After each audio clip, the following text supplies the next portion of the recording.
আজকে অর্ঘ্যর ছেলের অন্নপ্রাশন আমরা চলেছি সেখানে। অন্নপ্রাশনটা হচ্ছে শ্রীরামপুরে। তো জিটি রোডটা তো খুবই ছোট এবং জ্যাম থাকে, অনেকটা টাইম লেগেছে আমাদের পৌঁছতে। অবশেষে সেখানে গিয়ে পৌঁছলাম। তো আমি গাড়ি পার্ক করছি, তারপরে আমরা আস্তে আস্তে প্রবেশ করলাম। চ্যাটার্জি দ্বারাও আমাদের সাথেই ছিল, একসাথেই ঢুকলাম আমরা। তো আস্তে আস্তে আমরা ভিতরে গেলাম এবং অর্ঘ্যর বাচ্চাটাকে দেখলাম। আমি আগে দেখিনি, আমাদের মিলেরই স্টাফ, তারই ছেলে। তো দেখলাম সেখানে একটু ফটো তুললাম। কেকটা কেটেছে ওরা না? একটু দাঁড়ালাম এবং দেখলাম যে ওরা ওখানে কেকও কেটেছে। হ্যাঁ, কাটা হয়ে গেছে। 6 মান্থ বাচ্চাটার বয়স, কাটা হয়ে গেছে। সেই দিনই 6 মান্থ ছিল বাচ্চাটার বয়স। হ্যাঁ, তো দেখলাম আমরা পরে পৌঁছেছি, কেকটা ওদের আগেই কাটা হয়ে গেছিল। এটা মান্থটা লিখে দিলে তারপরে ওখানে সবাই ফটো সেশন হচ্ছিল, সবার ফটো তুলছিল। বড় সাহেবরা দেখলাম আগেই এসেছিলেন, তাদের সাথে নিজেই দেখা হলো, ওটার সময় দেখা হয়েছিল।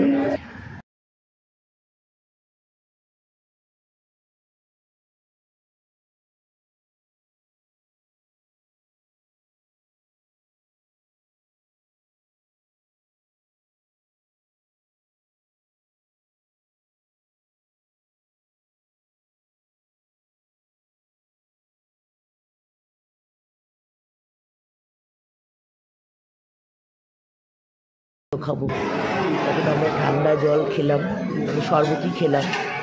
খেয়ে একটু ফুচকাও খেয়েছিলাম, 4টে ফুচকাও খেয়েছিলাম। খেয়ে তারপরে বললাম চলো এবার খেয়ে নিয়ে, অনেকটা তো রাস্তা, ফিরতে হবে আবার। তো আমরা যথারীতি খাবার জায়গায় চলে গেলাম এবং দেখো এই যে মেনু কার্ডে ছিল কচুরি, চিকেন 60 ছিল, আর যারা ভেজ তাদের পনির 60 ছিল। তারপরে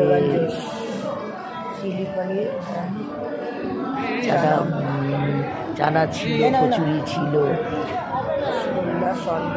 তারপরে ফ্রাইড রাইস ছিল, মটন বেগুন জোস ছিল,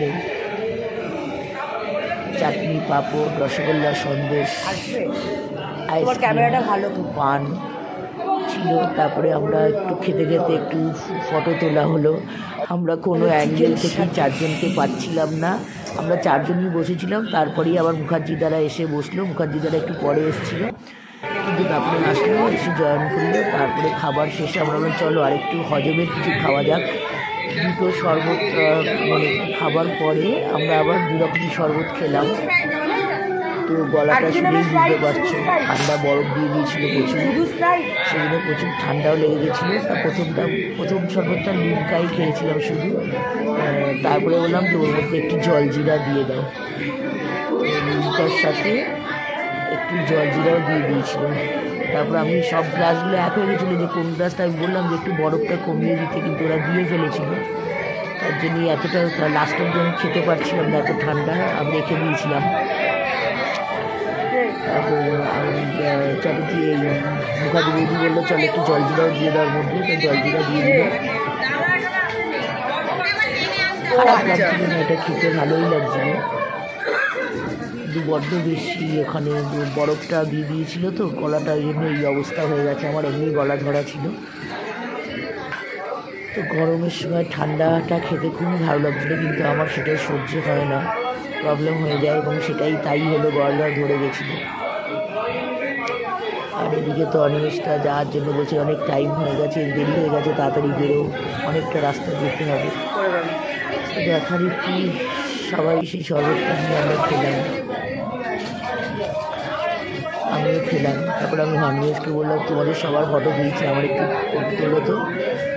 অনিমেষ আবার একটু আমার মানে ফোনটা ধরে একটু তুলে দিল ফটো, একটু ভিডিও করে নিলাম।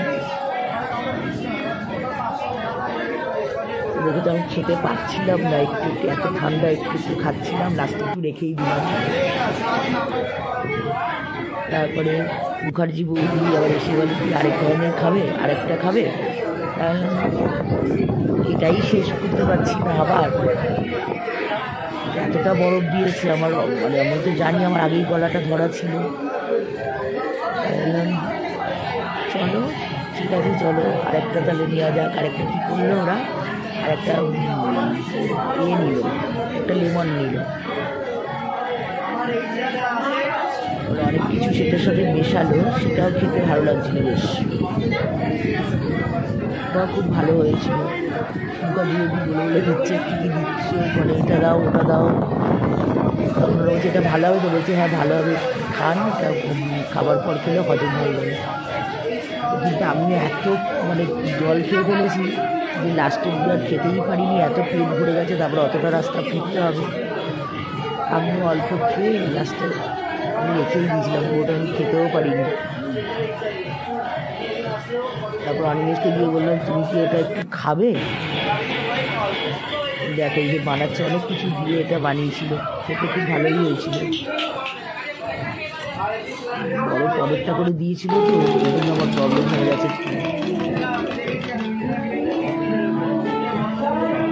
সুন্দর টেস্ট ছিল, কিন্তু আমি খেতে পারিনি, পুরোটা আমার পেট পুরো ভর্তি হয়ে গেছিলো, এত জল খেয়ে ফেলেছিলাম খাবার সময়। রোড বল তো তারপরে যথারীতি আমরা আর জিটি রোড দিয়ে ফিরিনি, জিটি রোডে জ্যাম বলে আমরা আবার দিল্লি রোড ধরলাম। তখন তো দিল্লি রোড তো ফাঁকাই, ওই 10টার পর বেরিয়েছি, 10টার পর দিল্লি রোড, মানে দিল্লি রোড দিয়েই আমরা ফিরেছি। দেখো কোনো জ্যাম ট্যাম নেই, যাওয়ার সময় ভুল করেছি, যাওয়ার সময় দিল্লি রোড দিয়ে গেলেই ভালো হতো। এইভাবে ফাঁকা রাস্তা ভালো লাগছিলো, আমাদের পেছনেই চ্যাটার্জি সাহেবরা ছিল।